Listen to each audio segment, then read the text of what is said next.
I am going to tell you a little bit about my story and how I burned out in my brand. When I first started inKind Design, it was 2015.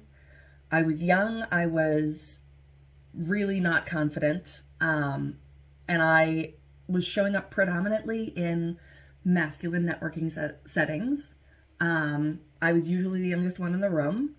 And I built my entire brand around covering up for all of these things that I thought were not good enough about me.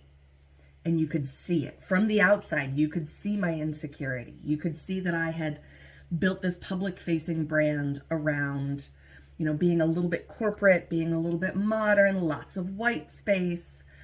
And if you look at my brand now, I literally designed my website to feel like a hug. Everything about me is soft and kind and squishy and colorful and fun. Back then,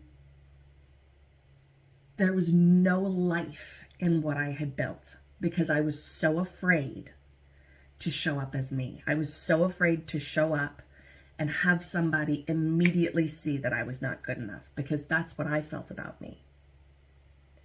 And that seeped into everything. That was what was at the center of my brand, was insecurity. And so over the years, I got a little braver. I got a little bit more confident. And so I would start to put on a new layer.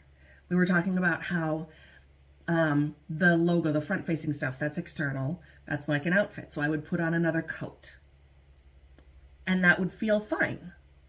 Except that once I put on layer after layer without dealing with what was at the center of my brand, which was me feeling scared and like I wasn't good enough,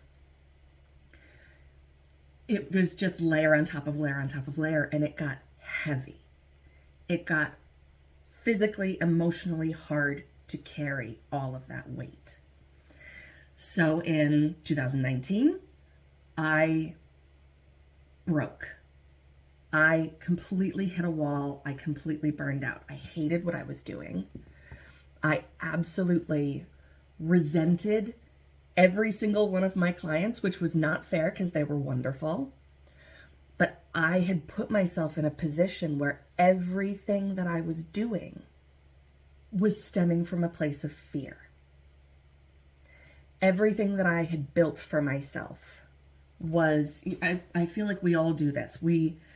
Especially early on in our businesses, we say yes to everything because we're so afraid of not getting another yes, another opportunity. We say yes to everything. We try to be all things to all people. And I don't know about you, I am not all things. As a human being, I am not all things. I'm just me. And so in trying to stretch myself super thin, I couldn't take it anymore. So I shut it all down. I ditched all of my services. I fired a bunch of clients. And I just sort of lived in a cave for a couple of years, which was easy because I had a newborn baby and the world was shut down because of the pandemic. So timing was crazy, but kind of convenient. Anyway, shut things down, and I took a step back. And I realized that it wasn't the postpartum, it wasn't the cabin fever that was making me miserable. It was all of these choices that I had made for myself and how I had built my business. And so I took it down to the bare minimum. And I realized that what really felt important to me was creativity and kindness. In my work now, the brand that I have built since, I help people to discover courage through creativity. I help people to re-engage with what actually means something to them, what makes them happy.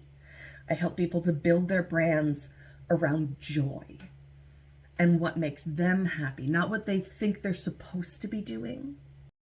When you think about loving your brand, are there any fears that pop up? Any fears that tell you, well, I wish I could, but I can't. I can't because that's not what people do. I can't because nobody's going to take me seriously. A couple of fears that popped up for me. Loving my brand means showing up unapologetically. That's great, Ashley. Thank you. Couple of fears that popped up for me. The fear of losing clients, because we all have financial needs. We all have things that we need to meet in order to feel like successful business owners. And I can tell you, if loving your brand loses you clients, then you're losing the wrong clients. You're losing the clients who aren't there for you. Another thing that pops up for me is this fear of starting over. I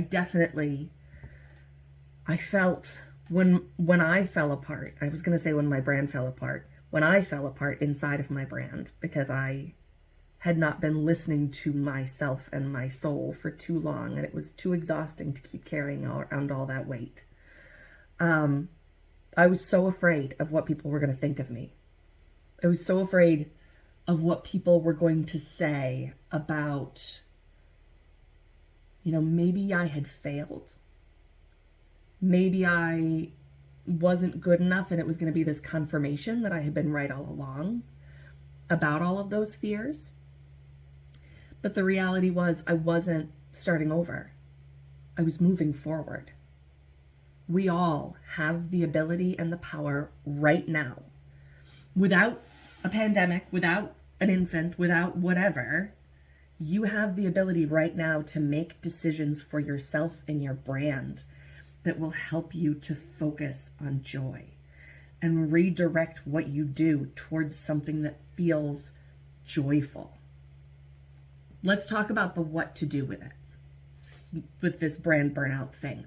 Where are the places in your life where you could refocus on joy? For me, that was realizing that I had completely neglected an entire side of my personality that was able to create outside of a computer. I realized that for 10 years, I had done nothing creative that was not on a computer screen. And that was a problem. So I started to make art, and it filled my soul, and I was able to incorporate that into my brand. Now that creativity piece of it is bigger than ever, and I feel so happy and excited to get to show up to work. My biggest frustration on any given week is that I don't have more time to do all of the things that I want to do in my business. I am also the mother of a 3-year-old and a wife and all of these things, and those are happy things, and I also feel happier doing those things because I am more fulfilled in what I have built for myself.